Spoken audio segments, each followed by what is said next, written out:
سبحان الذي أسرى بعبده ليلا من المسجد الحرام إلى المسجد الأقصى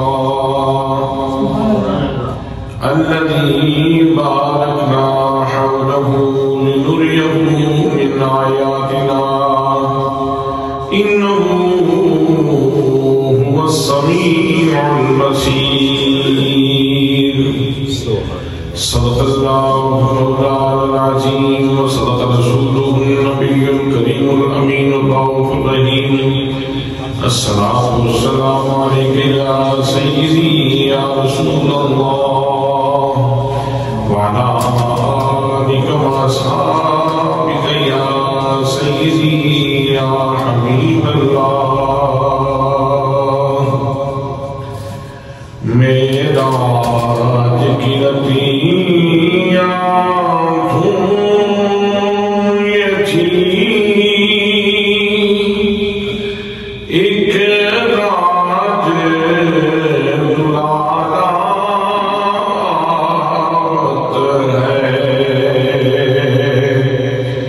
معراج کی رتیاں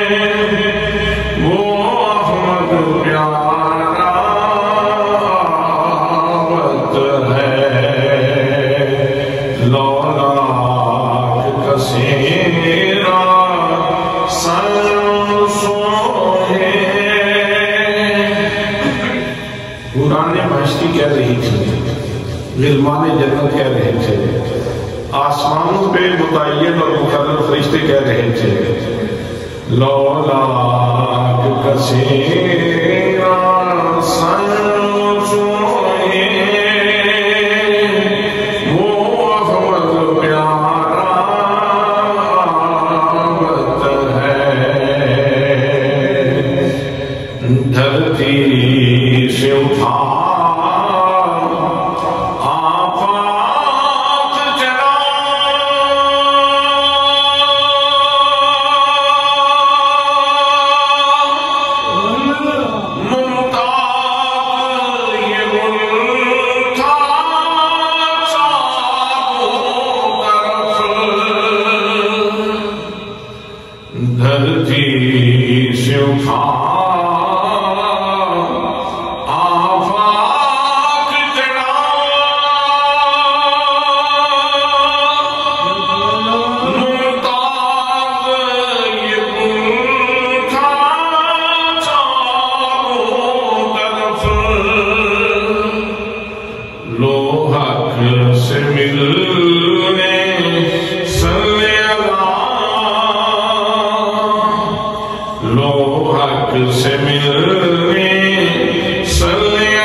میرے پیارے نبی صلی اللہ علیہ وآلہ وسلم کے پیارے غلاموں، گزشتہ جمعۃ المبارک سے ہم نے قصیدہ معراجیہ شروع کیا تھا، یعنی حضور صلی اللہ علیہ وسلم کے وہ مناقب، وہ محاسن اور وہ محامد، وہ خوبیاں اور وہ کمالات جن کا تعلق معراج کے ساتھ ہے، وہ بیان کرنے شروع کیے تھے۔ تو انشاءاللہ آج کے اس خطبہ جمعہ المبارک میں بھی میں حضور صلی اللہ تعالیٰ علیہ وسلم کے معراج کے حوالے سے ہی عرض کروں گا۔ دعا ہے کہ اللہ کریم مجھے حق کہنے کی توفیق مرحمت فرمائے، اور ہم جب حضور صلی اللہ تعالیٰ علیہ وسلم کے معراج کا ذکر کرتے ہیں تو ہماری فکر کو بھی عروج نصیب ہو جاتا ہے، ہماری سوچوں کو بھی بلندی نصیب ہو جاتی ہے، اس لیے کہ حضور صلی اللہ تعالیٰ علیہ وسلم کی ذات گرامی سے جس چیز کا جتنا تعلق قائم ہوتا ہے اتنا ہی اللہ کریم اس کو سربلندی اور مرتبہ عطا فرما دیتا ہے۔ وہ زبان خوش قسمت ہے جو حضور صلی اللہ تعالیٰ علیہ وسلم کے گیت گائے، وہ کان بڑے خوش نصیب ہیں جن کو اللہ کے محبوب کی مدح سننے کو ملتی ہے، اور وہ دل قسمت والا ہے کہ جس کی دھڑکنیں اللہ کے محبوب کے نام کا وظیفہ کرتی ہیں۔ تو حضرات محترم، حضور نبی مکرم صلی اللہ تعالیٰ علیہ وسلم کا معراج یہ ایسا معجزہ ہے جو انبیاء کی معجزات کی تاریخ میں ایک منفرد حیثیت کا حامل ہے، بلکہ یوں کہیے کہ کائنات میں انسان کے بحیثیت خلیفہ ہونے کے جتنے امور ظاہر ہوئے ہیں لمحہ موجود تک، وہ سارے کے سارے تمہیدی حیثیت رکھتے ہیں، اور حضور صلی اللہ تعالیٰ علیہ وسلم یہ خلافت کے مفہوم کی تکمیل فرما رہے ہیں کہ حضور صلی اللہ تعالیٰ علیہ وسلم کو اللہ کریم نے اپنے حریم ناز میں بنایا، اور پھر جب اللہ نے اپنے نبی کا یہ اعزاز اور یہ اعجاز بیان کرنا چاہا تو اس کے اندر بھی کمال خوبصورتی ہے۔ اللہ کریم نے سب سے پہلے اپنی سلوحیت کا، اپنی قدوسیت کا، اپنی پاکی کا، اپنی عظمتوں کا، اپنی رفتوں کا، اپنی بلندیوں کا ذکر فرمایا کہ پہلے مجھے دیکھو اور پھر میرے محبوب کو دیکھو۔ تو کسی بھی کامل سفر نامے کے جو اجزاء ہیں وہ ساتھ ہوا کرتے ہیں۔ سب سے پہلے یہ ہے کہ پتہ چلے کہ سفر کروانے والا کون ہے، دوسری چیز یہ ضروری ہے کہ پتہ چلے سفر کرنے والا کون ہے، تیسری چیز یہ ضروری ہے کہ سفر کا آغاز کہاں سے ہوا، چوتھی چیز یہ ضروری ہے کہ سفر کی انتہا کہاں پہ ہوئی، اور پانچویں یہ چیز ہے کہ سفر دیر کو ہوا یا رات کو ہوا۔ پھر چھٹی چیز یہ ضروری ہے کہ پتہ چلے سفر کرنے والے نے کتنی دیر میں سفر کیا، اور ساتویں بات یہ ضروری ہے کہ سفر کیا تو مقاصد سفر کیا تھے، علت سفر کیا تھی، فلسفی کیا تھی سفر کی۔ تو اللہ کریم نے یہ سارے کے سارے حقائق قرآن مقدس کی ایک آیت میں بیان فرما دیا۔ برادران اسلام، اگر پہلا سوال قرآن مقدس سے عرض کریں، اے نغمہ الہام، اے دستور زندگی، اللہ کی پاک کتاب، تو اللہ کریم کا کلام ہے، ہمیں اس سوال کا جواب مل جائے کہ سبق کروانے والا کون ہے، وہ اللہ کریم کی پاک کتاب بول رہی ہے۔ سورہ بنی اسرائیل کی پہلی آیت ہے، اور اس سورت کو سورۃ الاسراء بھی کہا جاتا ہے۔ اللہ کریم نے ارشاد فرمایا سبحان الذی اسریٰ بعبدہ، فرمایا میرے بندو دیکھو میرے نبی کا سفرنامہ، دیکھو میرے نبی کی رفعتوں کو، دیکھو میرے نبی کی بلندیوں کو، لیکن میرے محبوب صلی اللہ علیہ وسلم کی بلندیوں کو دیکھنے سے پہلے یہ دیکھ لینا کہ سفر کروانے والا کون ہے۔ سفر کروانے والا سبحان ہے، عجز اس کے قریب نہیں آ سکتا، کمزوری اس کے قریب نہیں آ سکتی، آجزی اس کے قریب نہیں آ سکتی، وہ قادر مطلق ہے۔ اللہ کریم سبحان ہے جس نے اپنے حبیب صلی اللہ تعالیٰ جب دوسرا سوال لے کے ہمارے ہوئے حریم کبریا میں کہ یا اللہ ہمیں یہ بتایا جائے کہ صبر کرنے والا کون ہے، تو اس کا بھی جواب اللہ کریم نے ارشاد فرمایا پاک کلام میں، فرمایا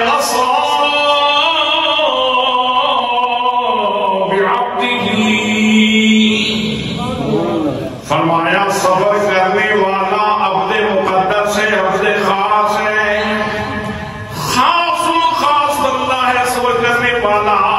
اللہ کی محترم کائنات میں جو کچھ بھی ہے ہر چیز اللہ کی بارگاہ میں سجدہ دے دے، آسمان سجدہ دے دیا کرتا ہے، زمین اللہ کے حضور سجدہ دے دیا کرتی ہے، سورج اللہ کے حضور سجدہ فرت ہے، چاند اللہ کی بارگاہ میں سجدہ کرتا ہے، نباتات و جمادات اللہ کی بارگاہ میں سجدہ دے دیا کرتے ہیں، فرشتے اللہ کی بارگاہ میں سجدے کرتے ہیں، حوران مہشتی اللہ کی بارگاہ میں سجدہ کرتی ہیں، جنت و نار اللہ کی بارگاہ میں سجدہ دے دے۔ اس لحاظ سے ہر چیز کو عبدیت کا درجہ حاصل ہے، لیکن سارے عبدوں میں سے، اللہ کے بندوں میں سے، عبادت کرنے والوں میں سے، چاہے ان کا تعلق انسانوں سے ہو، جنات سے ہو یا ملائکہ سے ہو، سارے اللہ کے بندوں میں سے سب سے کامل و اکمل بندہ نبی اکرم صلی اللہ علیہ وسلم کی ذات گرامی ہے۔ میرے آقا کریم صلی اللہ علیہ وسلم وہ عبد کامل و اکمل ہیں۔ اگر انسانوں میں دیکھیں تو سب سے زیادہ عبادت کرنے والی ہستیاں اور خلوص کے ساتھ عبادت کرنے والی ہستیاں اور خضوع و خشوع کے ساتھ عبادت کرنے والی ہستیاں وہ انبیاء کرام کی ذوات قدسیہ ہیں۔ ہر نبی نے اللہ کی بارگاہ میں جو سجدہ کیا ہے انتہائی خلوص کے ساتھ کیا ہے، پیار میں ڈوب کے کیا ہے۔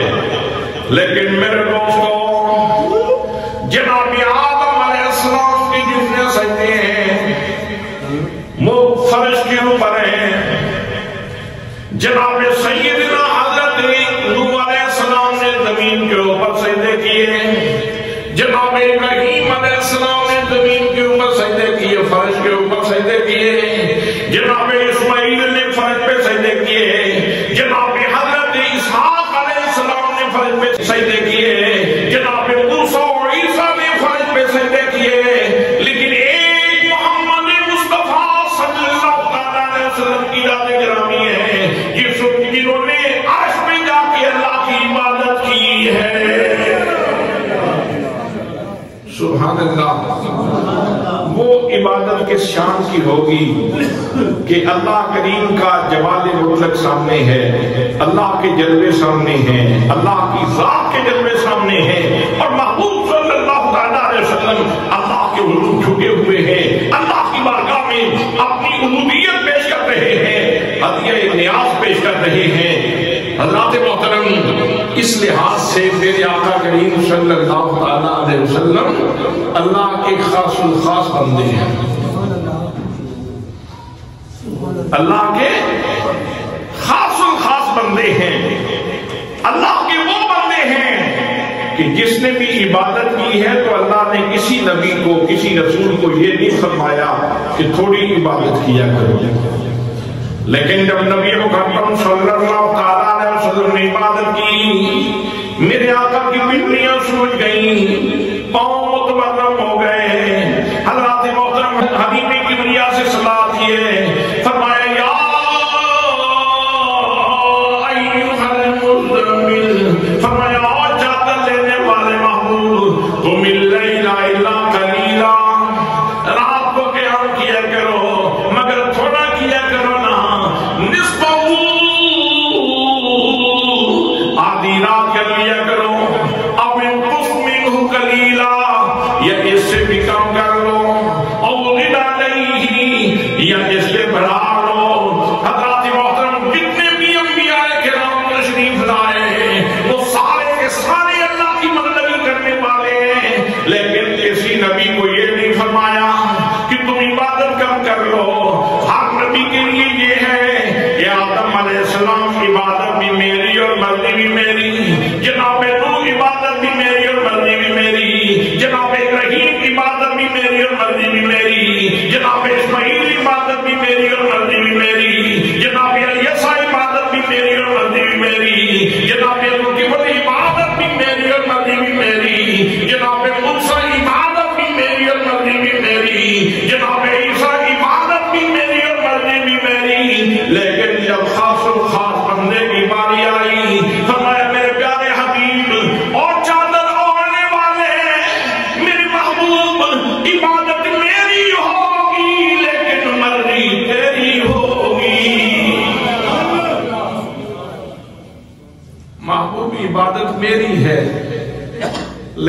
اس میں لحاظ تیری چاہت کا رکھا جائے. آدھی رات کر لو, آدھی رات سے کم کر لو. سبحان اللہ. کیا چاشنی ہے اس کلام کے اندر, کیا لذت ہے اس کلام کے اندر کہ معبود مطلق, مسجود کل, مقصود کل, جس نے واضح طور پہ انسان کی تخلیق کا جو سبب اور مقصد ہے وہ بیان فرمایا, وما خلقت الجن والانس الا لیعبدون. ہم نے جنوں اور انسانوں کو پیدا ہی اس لیے کیا ہے تاکہ وہ ہماری عبادت کریں. پیدا ہی اس لیے کیا ہے تاکہ عبادت کریں. تو اب کوئی جتنی بھی عبادت کرے تو اللہ کریم کو منظور ہے, مقبول ہے. لیکن جب حضور صلی اللہ تعالیٰ علیہ وسلم عبادت کرتے ہیں اور پھر یہ سوچ جاتی ہیں تو اللہ فرماتا ہے نہیں بابو تجھے تکلیف نہ ہو, میری عبادت سے تجھے تکلیف نہ ہو. آدھی رات کر لو, آدھی رات سے کم کر لو, آدھی رات سے زائد کر لو, جیسے تمہاری مرضی ہے ویسے کرو, لیکن تمہیں تکلیف نہ ہو. حضرات یہ وہ خاص بندہ ہے جس کے بارے میں اللہ نے فرمایا کہ میں نے معراج اپنے خاص بندے کو کروائی. آغاز سفر کہاں سے ہے؟ فرمایا من المسجد الحرام. آغاز مسجد حرام سے ہے. یا اللہ انتہا کہاں پہ ہے؟ فرمایا میرے محبوب کے سفر کی ایک انتہائی زمینی ہے. انتہائی زمینی دیکھنا چاہو تو فرمایا الی المسجد الاقصی. مسجد اقصی انتہائی زمینی ہے. اور اگلی انتہا کے بارے میں اگر جاننا چاہو تو وہ لا مکان ہے جہاں مکان نہیں. وہاں کے بارے میں بس اتنا سن لو, هو السمیع البصیر.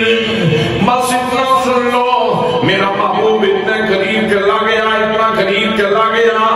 حبیب اللہ میں چلے گئے, حبیب کبریا میں چلے گئے, حبیب رب العزت میں چلے گئے. اتنے قریب ہوئے کہ اللہ کریم ان کو دیکھ رہا تھا, وہ خدا بندے قدوس کو دیکھ رہے تھے. اللہ کریم ان کا کلام سن رہا تھا, وہ اللہ کریم کے ارشادات سن رہے تھے. حور ضمیر کا مرجع علماء نے فرمایا انہو حور ضمیر کا مرجع ذات خدا بھی ہے اور ذات مصطفیٰ بھی ہے. وہاں مکان کی بات تو تب کی جاتی ہے اگر کوئی مکان ہوتا تو. حضرات محترم, کسی نے بڑی خوبصورت بات کہی, رات معراج آسمان تیرا دلہن واگ سجایا, سارے جلوے اکٹھے کر کے ایک نوری تاج بنایا. لال پیاز بلا تشبیہ محبوب دے سر پہنایا. اتو اگے صبر نہیں آزم, تیرا مطیع کی چھوڑی پایا.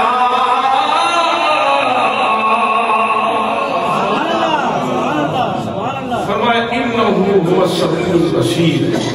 دونوں دوست ایک دوسرے کی باتیں بھی سن رہے تھے اور ایک دوسرے کو دیکھ بھی رہے تھے. سبحان اللہ, سبحان اللہ. حضرات محترم, سفر بھی تو ہوا یادات تو اللہ نے فرمایا اسرا رات کے سفر کے لیے بولا جاتا ہے.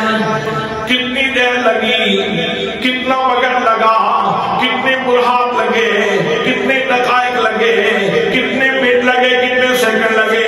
واللہ کریم نے اس حقیقت کو بھی بیان فرمایا.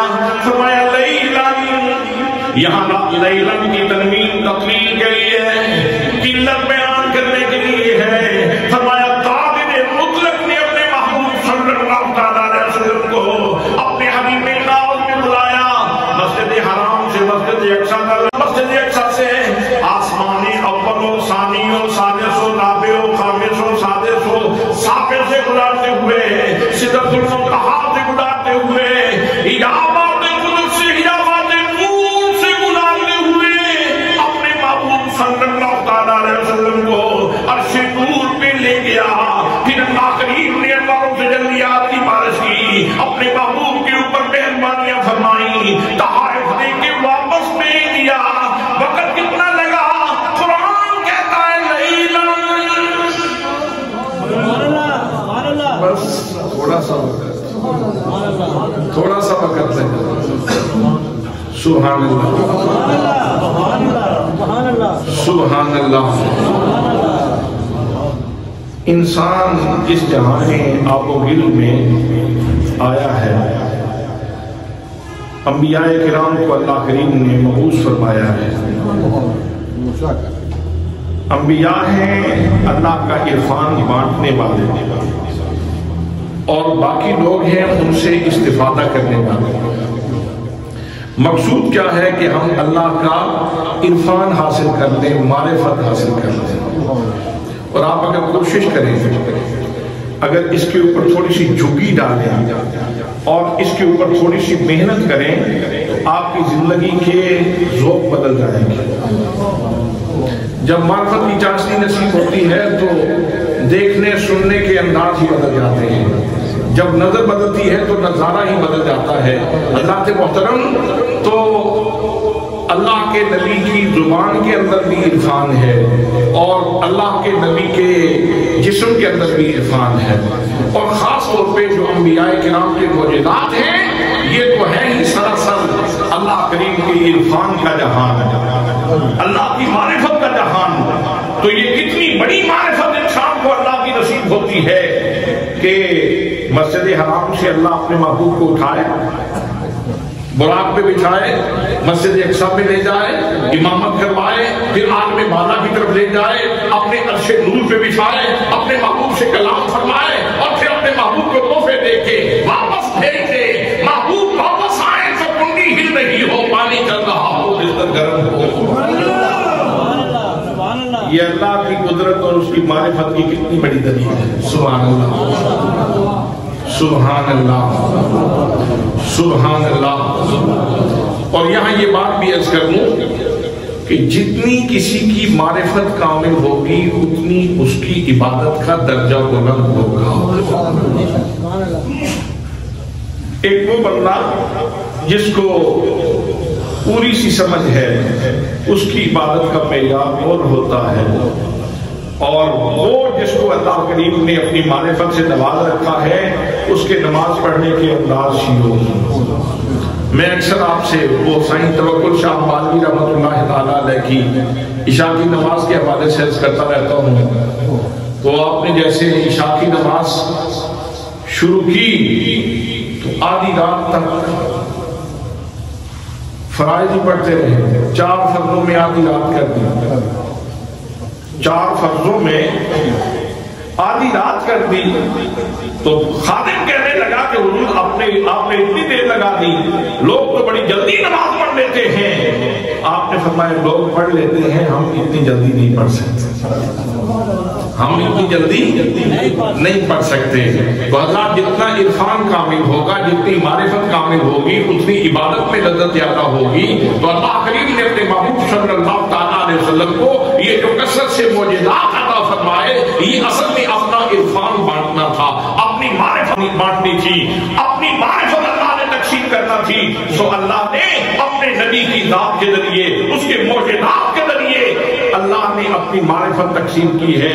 تو اس لحاظ سے اگر دیکھیں تو حضور صلی اللہ تعالیٰ علیہ وسلم کی پوری زندگی میں 63 سالہ حیات مبارکہ میں جو سب سے زیادہ محترم بشان رات ہے وہ رات معراج کی رات ہے، اور اس میں اللہ کریم نے آپ کو اپنے حریم ناز میں بلا کر انعامات نفیسہ سے نوازا۔ اللہ کے محترم وقت بھی بیان کر دیا، مقاصد سفر کیا تھے۔ اگر یہ سوال قرآن مقدس سے پیش کرو تو قرآن مقدس اس کا جواب صاف فرماتا ہے، فرمایا لِنُرِيَهُ مِنْ آیَاتِنَا، فرمایا مقصد سفر یہ تھا کہ رسول اکرم صلی اللہ علیہ وسلم کو ہم اپنی نشانیاں دکھائیں۔ حضرات جب یہ رات آتی ہے جس میں اللہ نے نشانیاں دکھلانا تھی تو رات کا انتخاب کیا جا رہا ہے، اور راتوں میں بھی وہ رات کہ جس میں چاند بھی نہیں طلوع ہوتا، نہ دن کو معراج کروائی نہ 14ویں کی رات کو۔ دن کو سورج کا اجالا ہوتا ہے اور رات اگر 14ویں کی ہو تو چاند کا اجالا اپنے جوہر میں ہوتا ہے، لیکن یہاں 27ویں رات کو معراج کروائی جا رہی ہے تاکہ دنیا کو پتہ چل جائے کہ تم دیکھنے کے لیے سورج کی روشنی کے محتاج ہو، تم دیکھنے کے لیے چاند کی روشنی کے محتاج ہو، میرا نبی نہ سورج کا محتاج ہے نہ چاند کا محتاج ہے۔ ہم چاہتے تو یہ تھے کہ اپنے نبی کو اپنی نشانیاں دکھائیں، لیکن ہم نے 27ویں رجب کی رات کا انتخاب کیا ہے، اور زمانے کو بتانا یہ مقصود ہے کہ تم دیکھنے کے لیے چاند کی روشنی اور چاندنی کے محتاج ہو، میرا محبوب چاند کی چاندنی کا محتاج ہے۔ سبحان اللہ۔ نبی مکرم صلی اللہ علیہ وسلم اس رات کو حضرت ام ہانی کے گھر میں آرام فرمائے۔ ام ہانی رضی اللہ تعالیٰ عنہ یہ نبی مکرم صلی اللہ علیہ وسلم کی چچادہ بہن ہے۔ میرے آقا کریم صلی اللہ علیہ وسلم اس رات کو اپنے گھر میں کیوں نہیں سوئے؟ حضرات محترم اگر اپنے گھر میں سوتے ہیں تو رسول اللہ کے گھر کے اپنے آداب ہیں، وہاں فرشتہ بھی بغیر اجازت کے نہیں آ سکتا، بے اجازت جن کے گھر جبریل بھی آتے نہیں، بے اجازت جن کے گھر جبریل بھی آتے نہیں، قدر والے جانتے ہیں قدر و شان اہل بیت، قدر والے جانتے ہیں قدر و شان اہل بیت۔ اگر نبی کریم صلی اللہ علیہ وسلم اپنے گھر میں آرام فرماتے تو جبریل آ کے دستک دیتے، اجازت مانگتے تو نبی مکرم صلی اللہ علیہ وسلم بیدار ہو جاتے، لیکن آج میرا رب محبتوں کی نئے عنوان کھولنا چاہتا تھا، اس لیے نبی کریم صلی اللہ علیہ وسلم کو ہانی کے گھر میں سلا دیا، اور ادھر جبریل امین کو بھیجا جا رہا ہے۔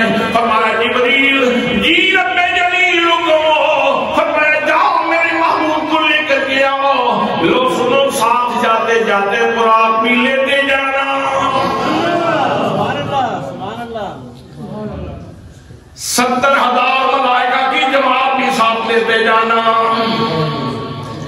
نبی مکرم صلی اللہ علیہ وسلم کی بارگاہ میں جناب جبریل امین آ رہے ہیں، اللہ نے مزید ارشاد فرمایا یاد رکھنا آج مقبول کے راستے سے نہیں جانا، بلکہ جس مکان میں میرا محبوب آرام فرمائے اس کے چھت میں سے سوراخ کر لینا اور وہاں سے اندر جانا۔ میرے دوستوں جناب جبریل امین کے 600 پاوے ہیں، ایک پر کھولے تو مشرق میں چلا جائے، دوسرا پر کھولے تو مغرب میں چلا جائے، یہ اتنے بڑے فرشتے کو اتنے چھوٹے سے سوراخ سے گزارنے کی ہمت کیا ہے؟ میرا رب زمانے کو بتلا دینا چاہتا ہے، جس نے بھی میرے محبوب کے قدموں تک پہنچنا ہے وہ اپنی ہستی کو مٹا کر کے جائے۔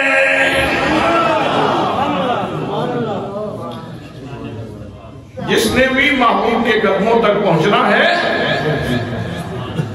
وہ اپنی ہستی کو مٹا کر کے جائے۔ جناب جبریل امین رسول اکرم صلی اللہ علیہ وسلم کے جائے آرام میں پہنچے، اللہ کا محبوب آرام فرمائے، جناب نے عرض کی بارے الہا آج تیری محبوب کو جگاؤں کیسے؟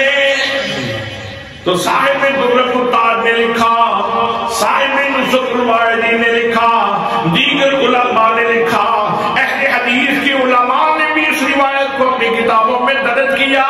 اللہ کریم نے ارشاد فرمایا میرے جبریل میں نے تیرا سارا جسم نور کا بنایا تھا اور میں نے تیرے ہونٹ کا پھول کے بنائے تھے، ان ہونٹوں کے اندر ٹھنڈک رکھی تھی۔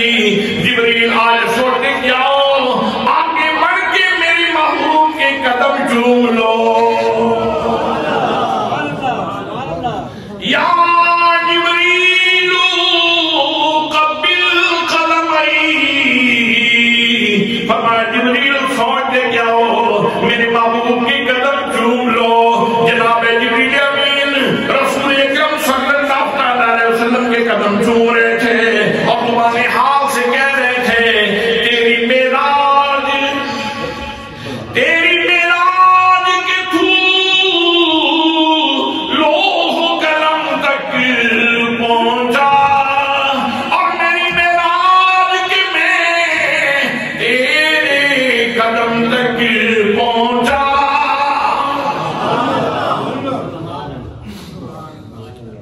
سبحان اللہ سبحان اللہ سبحان اللہ۔ جناب جبریل امین رسول اکرم صلی اللہ علیہ وسلم کی قدموں کو بوسہ دیتے ہوئے زبان حال سے کہہ رہے تھے نہ جنت کی گلیوں میں دیکھا، نہ جنت کی گلیوں میں دیکھا، مزہ جو محمد کی گلیوں میں دیکھا۔ نعرہ تکبیر، نعرہ رسالت، نعرہ تحقیق، نعرہ حیدری، نعرہ غوثیہ، سید اسلم رضوی صاحب۔ نہ جنت کی گلیوں میں دیکھا، نہ جنت کی گلیوں میں دیکھا، مزہ جو محمد کی گلیوں میں دیکھا۔ جناب جبریل امین نے نبی مکرم صلی اللہ علیہ وسلم کی قدم چوم لیے۔ میرے آقا کریم صلی اللہ علیہ وسلم نے آنکھیں کھولی، اب فرمایا جبریل کس لیے آئے ہو؟ تو اللہ کریم کا پیغام پیش کیا جناب جبریل امین نے اور عرض کی یا رسول اللہ صلی اللہ علیہ وسلم ان اللہ اشتاق الی لقائک، وہ چادر اوڑھ کے آرام فرمانے والے چل اپنے رب کی بارگاہ میں چل، تیرا رب تیری ملاقات کا مشتاق ہے۔ سبحان اللہ، تیرا رب تیری ملاقات کا سبحان اللہ سبحان اللہ سبحان اللہ۔ زمین سجدہ کرے تو کیا چاہتی ہے؟ اللہ کی رضا۔ آسمان سجدہ کرے تو کیا چاہتا ہے؟ اللہ کی رضا۔ فرشتے سجدہ کریں تو کیا چاہتے ہیں؟ حوریں سجدہ کریں تو کیا چاہتی ہیں؟ غلمان سجدہ کریں تو کیا چاہتے ہیں؟ عرش سجدہ کریں تو کیا چاہتا ہے؟ کرسی سجدہ کریں تو کیا چاہتی ہے؟ حضرات محترم کائنات میں جو بھی سجدہ کرتا ہے وہ اللہ کی رضا چاہتا ہے اور اللہ اپنے محبوب کی رضا چاہتا ہے۔ سبحان اللہ۔ اللہ کریم اپنے محبوب کی رضا چاہتا ہے۔ ان اللہ اشتاق الی لقائک، محبوب آج اللہ کریم تمہاری ملاقات کا مشتاق ہے۔ میرے دوستو یہ منظر دیکھنے سے پہلے ذرا ماضی کی جھروکوں میں جھانک کے دیکھو، وہ وقت بھی یاد کرو جب جناب موسیٰ کلیم اللہ علیہ السلام کوہ طور پہ گئے، اللہ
لن ترانی تم دیکھ نہیں سکو گے، سبحان اللہ، تم دیکھ نہیں سکو گے۔ اسراء کیا، مزید اسراء کیا، نہیں میں تو دیکھوں گا ہی دیکھوں گا۔ لاڈلے پیغمبر تھے، بڑے لاڈلے پیغمبر تھے جناب موسیٰ کلیم اللہ علیہ السلام۔ قوم نے کہا بادل چاہیے، ہاتھ اٹھائے، اللہ نے بادل عطا فرما دیا۔ قوم نے کہا من و سلوہ چاہیے، جناب موسیٰ کلیم اللہ علیہ السلام کی عرض پہ اللہ کریم نے اس قوم کو من و سلوہ عطا فرما دیا۔ قوم نے کہا پانی کی ضرورت ہے، جناب موسیٰ کلیم اللہ علیہ السلام نے ہاتھ اٹھا دیے، اللہ کریم نے فرمایا فَضْرِبْ بِعَصَاكَ الْحَجَرَ فَانْفَجَرَتْ مِنْهُ اثْنَتَا عَشْرَةَ عَيْنًا، فرمایا پیارے کریم تم پتھر کے اوپر اپنا عصا مارو، پھر دیکھو 12 چشمے جاری ہو جائیں گے۔ بس پتھر پہ عصا مارنے کی دیر تھی کہ 12 چشمے جاری ہو گئے۔ حضرات پانی مانگا تو اللہ نے پانی دے دیا، اور پھر جب بنی اسرائیل کے اوپر عذاب آتا ہے طوفان کی صورت میں، تو وہ سوچنے لگے کہ گھٹائیں بڑی کالی اٹھی ہیں تو بڑا اچھا سبزہ ہوگا اور آسودہ حالی نصیب ہو جائے گی، لیکن چونکہ ان کے کرتوتوں کی وجہ سے وہ جو گھٹا اٹھی تھی وہ تو عذاب کی تھی، عذاب آ گیا۔ اس قدر عذاب کہ کافروں کے گھر میں اندھیرا بھی ہے، گٹھائیں اس قدر نیچے آ گئیں کہ اندھیرا بھی چھا گیا، اور ساتھ ہی گلے گلے تک پانی ہے۔ اور قدرت کے عجیب مناظر ہیں کہ مسلمان کے گھر میں دھوپ ہے اور اس کے گھر میں اجالا ہے، اور کافر کے گھر میں اندھیرا بھی ہے اور پانی بھی ہے۔ مسلمان کے گھر میں خشکی بھی ہے، دھوپ بھی، اور کافر کے گھر میں گلے گلے تک پانی بھی ہے اور ساتھ اندھیرا بھی ہے۔ جب چیخنے لگے، چلانے لگے، اب سوچنے لگے ہم سے غلطیاں ہو گئیں، ہم سے خطائیں ہو گئیں، ہم نے جناب موسیٰ کلیم اللہ علیہ السلام کی طرف پیٹ کی تھی جس کی وجہ سے ہمارے اوپر یہ عذاب آیا ہے۔ پھر چیخنے لگے، چلانے لگے، اور جناب موسیٰ کلیم اللہ علیہ السلام کے پاس آ کے کہنے لگے ایک دفعہ مہربانی فرما دے، دعا کر دے تاکہ یہ امتحان ٹل جائے، آئندہ ہم فرما برداری کی زندگی گزاریں گے۔ جناب موسیٰ کلیم اللہ علیہ السلام نے ہاتھ اٹھا دیے، اللہ کریم نے ان سے وہ عذاب دور کر دیا، عذاب دور ہو گیا۔ پھر پانی آہستہ آہستہ زمین نے جذب کیا، فصل نکلی۔ اب کہنے لگے وہ غلطی ہو گئی ہم سے غلطی ہو گئی، ہم نے جلد بازی کر دی، یہ گھٹا تو ہمارے لیے بڑی مفید تھی، دیکھیں فصلیں کیسی ہوئی ہیں۔ پھر طبیعت میں گڑبڑ آنے لگی، حالات خراب ہونے لگے، پھر گناہوں کی طرف مائل ہونے لگے، پھر جناب موسیٰ علیہ السلام کے پیغام کی طرف پیٹ کرنے لگے۔ اللہ فرماتا ہے فَأَنزَلْنَا عَلَيْهِمُ الطُّوفَانَ، پہلے طوفان بھیجا تھا، فَأَنزَلْنَا عَلَيْهِمُ الطُّوفَانَ وَالْجَرَادَ، پھر اللہ نے ٹڈی کو بھیج دیا، مکڑی کو بھیج دیا، ٹڈی کو، اس نے آپ کے اور فصلوں کے اوپر حملہ کر دیا۔ تو جن فصلوں کو دیکھ دیکھ کے وہ نہال ہو رہے تھے، خوش ہو رہے تھے، وہ مکڑی نے، ٹڈی نے وہ فصلیں چاٹنا شروع کر دی۔ فصلیں تو فصلیں نہیں، ان کے گھروں کے دروازے، کواڑ، وہ بھی ٹڈی کھانے لگے۔ ایک درخت کے اوپر 2 بندوں کا قبضہ ہے، ایک کافر کا اور ایک مسلمان کا، تو آدھا ٹڈی نے کھا لیا اور آدھا چھوڑ دیا۔ کافر کہنے لگا نہیں یہ تیرا حصہ اس نے کھایا ہے، میرا حصہ باقی ہے۔ جیسے اس نے کہا کہ یہ میرا حصہ باقی ہے، اس نے کہا چلو ٹھیک ہے یہ تم لے لو، میں وہ لے لوں گا۔ تو اب اس نے ٹھکانہ بدل کے ادھر سے حملہ کرنا شروع کر دیا، پہلے والا ٹھیک ہو گیا، دوسرے والا برباد ہونا شروع ہو گیا۔ تو اللہ جب اپنی قدرت کی چکی کو حرکت دیتا ہے تو پھر پیسنے میں، کسی کو پیسنے میں اس کو دیر نہیں لگتی۔ اللہ کی قدرت کی لاٹھی بے آواز ضرور ہے لیکن اس کی چوٹ بڑی گہری ہوتی ہے۔ حضرات محترم، وہ فصلیں جن کے لیے لہاتے ہوئے خوشوں کو دیکھ کے وہ خوش ہو رہے تھے، انہوں نے کہا یہ تو گئی ہاتھ سے، اور وہ ساری کی ساری فصل برباد ہو گئی۔ پھر جناب موسیٰ کلیم اللہ علیہ السلام کے پاس اتصال کروں حضرات محترم، پھر کچھ حالات بہتر ہوئے، جناب موسیٰ نے دعا کی تو یہ عذاب کر گیا، کچھ عرصہ ٹھیک گزارا تو پھر طبیعت بگڑ گئی۔ پھر اللہ کریم ارشاد فرماتا ہے فَأَرْسَلْنَا عَلَيْهِمُ الطُّوفَانَ وَالْجَرَادَ وَالْقُمَّلَ وَالضَّفَادِعَ وَالدَّمَ۔ اللہ فرماتا ہے ہم نے ان کے اوپر طوفان کا عذاب بھی بھیجا، ہم نے ان کے اوپر ٹڈی کا عذاب بھی بھیجا، ہم نے ان کے اوپر مکڑی کا عذاب بھیجا، پھر مینڈکوں کا عذاب بھیجا، پھر ان کے اوپر خون کا عذاب بھیجا۔ حضرات محترم، جب بھی تلخی حالات میں آئی، جب بھی مشکلات آ گئی، دوڑتے ہوئے جناب موسیٰ کلیم اللہ علیہ السلام کے پاس آئے، جناب موسیٰ نے دعا کی تو حالات بدلتے گئے۔ میرے دوستو، عرض یہ کرنا چاہتا ہوں، جناب موسیٰ کلیم اللہ علیہ السلام اللہ کی اتنے لاٹھی پیغمبر ہیں، جو بھی عرض کرتے ہیں اللہ کریم ان کی دعا کو پورا فرما دیتا ہے۔ لیکن جب اسی پیغمبر نے اس مقام پہ کھڑی ہو کے کہا یا اللہ مجھے اپنا دیدار کروا دے، تو جواب آتا ہے موسیٰ لن ترانی، تم دیکھ نہیں سکتے۔ جب اصرار پڑا تو کہا 40 راتیں یہاں چلا کرو، 40 راتیں چلا بھی کروایا۔ پھر کہا کہ اب فرمایا انظر الی الجبل، سیدھی تجلی تم برداشت نہیں کر سکتے، ان 81 تجلی پڑے گا۔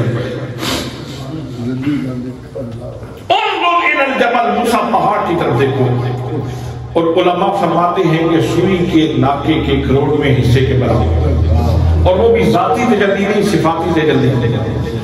جناب موسیٰ کلیم اللہ علیہ السلام وہ صفاتی جلوہ بھی برداشت نہ کر پائے۔ فلما تجلی ربہ للجبل جعلہ دکا وخر موسیٰ صاعقا، اللہ کی تجلی سے پہاڑ دیتا دیتا ہو گیا اور جناب موسیٰ کا خاک کے گر پڑے۔ میرے دوستو، ادھر یہ جناب موسیٰ کلیم اللہ علیہ السلام کی ذات گرامی ہے، بے شک اللہ کی بڑے فضیلت والے پیغمبر ہیں، لیکن اللہ کریم نے اپنے محبوب کو اپنے حبیب نام میں بلایا، عرش نور میں بلایا، اور صفات کے نہیں ذات کے جلوے دکھا دیے، چہرہ مطلق سے پردہ اٹھا دیا۔ میرے آقا کریم صلی اللہ علیہ وسلم اللہ کے جلووں کو دیکھ بھی رہے ہیں اور اللہ کریم سے باتیں بھی کر رہے ہیں۔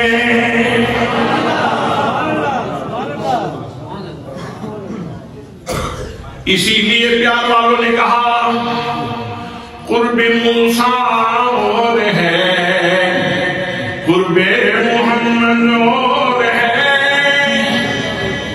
قرب موسیٰ اور ہے، قرب محمد اور ہے، طور سینہ اور ہے، عرش معلیٰ اور ہے، طور سینہ اور ہے، عرش معلیٰ اور ہے، طور اور معراج کے قصے سے ہوتا ہے عیان، طور اور معراج کے قصے سے ہوتا ہے عیان، اپنا جانا اور ہے، ان کا بلانا اور ہے، اپنا جانا اور ہے، ان کا بلانا۔ نعرے تکبیر، نعرے رسالت، نعرے تحقیق، نعرے حیدری، جشن معراج النبی۔ سبحان اللہ۔ تو محبوب کو پیغام پہنچا ان اللہ اشتاق الی لقائک، سبحان اللہ، محبوب اللہ تمہاری ملاقات کا مشتاق ہے۔ سبحان اللہ، سبحان اللہ۔ ادھر اللہ کا اشتیاق وہ سیرت کی کتابوں کے اندر موجود ہے۔ حضرات وقت ختم ہو رہا ہے، آخری بات عرض کرنا چاہتا ہوں، باقی انشاءاللہ پھر عرض کروں گا۔ سرکار جب سدرۃ المنتہا کے اوپر پہنچے تو جبریل نے کہا لو دنوت ان ملتن لخدرکت، ایک پورے کے برابر بھی آگے جاتا ہوں تو جل جاتا ہوں، میں تو نہیں جا سکتا۔ تو فرمایا ابھی تو ہمارا آغاز ہو رہا ہے، تمہاری انتہا بھی ہو گئی۔ اچھا یہ بتاؤ کوئی عرض کرنی ہے تو کر لو، کوئی گزارش کرنی ہے تو کر لو، میں عرش نور پہ جا رہا ہوں، بارگاہ نور میں جا رہا ہوں، بارگاہ بے نیاز میں جا رہا ہوں، خاص و خاص بارگاہ میں جا رہا ہوں، کوئی عرض کرنی ہے تو کر لو۔ اب جبریل امین آخر اللہ کا مقرر فرشتہ ہے، اس کو بھی معلوم ہے کہ محبوب کی رضا کس میں ہے اور اللہ کی رضا کس میں ہے۔ اس نے کہا سرکار جب وہاں جائیں اور وہاں باتیں ہوں اور جب کچھ سوالات پیش کرنے کا موقع ملے تو پھر اللہ کے حضور میری بھی ایک درخواست پیش کر دینا کہ میدان معاشر میں جب آپ کی امت کو صراط سے گزرنے لگے گی تو ان کو دقت پیش آئے گی تو میری درخواست پیش کر دینا کہ میں چاہتا ہوں کہ آپ کی امت گزرنے لگے تو میں نیچے پر بچھا دوں۔ سبحان اللہ۔ ان کو بھی یہ معلوم تھا کہ ان کو اگر راضی کرنا ہے تو ان کی امت کی بات کی جائے،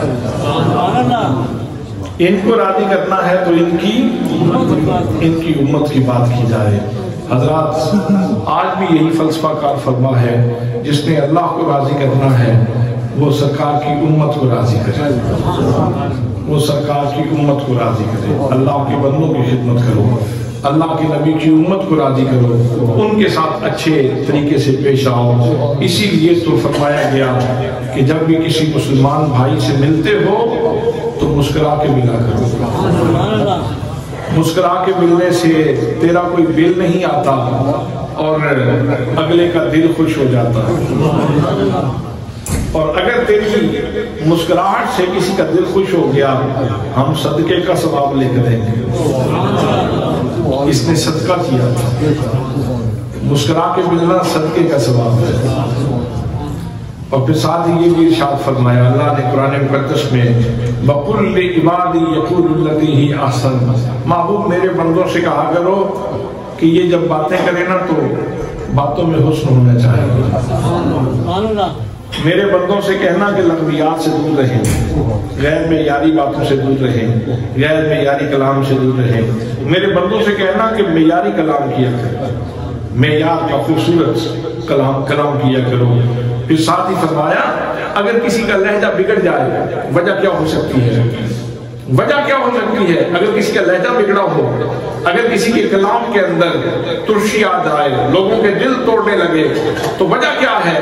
فرمایا ان الشیطان ینزغ بینہم، یہ شیطان تمہارے معاملات میں دخیل ہوتا ہے، تب جا کے لہجے بگڑتے ہیں، تب جا کے لہجے بگڑتے ہیں۔ زبان پہ گالی آئے، زبان پہ غلط بات آئے، زبان پہ غیر معیاری کلام آئے تو سمجھ لو کہ شیطان معاملات میں دخیل ہو گیا ہے۔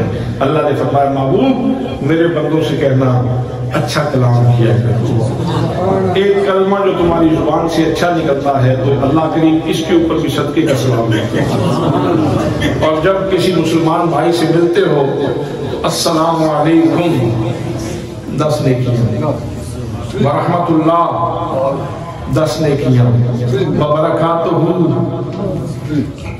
10 نیکیاں، ٹوٹل کتنی ہو گئی؟ 30 نیکیاں۔ محنت کتنی کی ہے، بھائی بھی خوش ہو گیا، اس کو امن کی گارنٹی بھی مل گئی کہ میں تیرا نقصان نہیں کرنے والا، میں تو تیرے اوپر سلامتی دی، بھئی میں تو اللہ کی رحمتیں تیرے لیے مانگتا ہوں، میں تجھے نقصان کیسے پہنچا دوں؟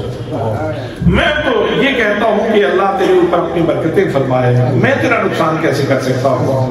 تو اس کو یہ خوبصورت میسج بھی پہنچ گیا اور آپ کے نامہ اعمال میں نیکیوں کا اضافہ بھی ہو گیا۔ تو معراج سے ہمیں یہ بھی سبق ملتا ہے جناب جبریل کی اس تمنا سے کہ اگر اللہ کو، اللہ کے رسول کو راضی کرنا ہے تو اللہ کے نبی کی امت سے پیار کرو۔ اللہ کریم عمل کی توفیق نصیب فرمائے۔